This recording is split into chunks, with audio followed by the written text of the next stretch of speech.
Aksyon! Balita!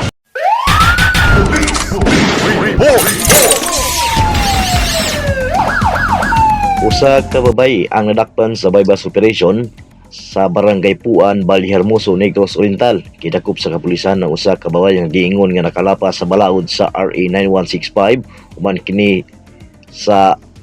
human sa usa ka bypass operation. Gihimo mga alas 10:19 ang takna sa niaging gabi, Disyembre 2, 2025 dito sa may Barangay Puan, Ballyhermoso, Negros Oriental. Ang suspek, usa ka 27 anyos nga babay, dalaga o residente sa sitio Baybay, Barangay Puan, Ballyhermoso. Bag-o lang usab kay nga nailhan nga sa kapulisan isip straight level individual.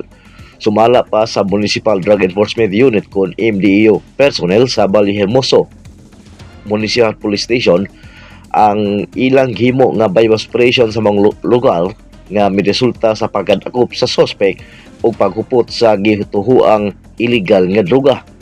Sa pag-inventaryo ni timbang og 3.34 gramos ang nakonpiskar nga shabu uban sa plastic nga dunay marka nga dunay standard drug price nga 22,712 ka pesos. Gipasabot dayon sa mga personal sa kapulisan ang katungod sa dinakpan o gidalaki dayon sa estasyonan para sa proper nga documentation.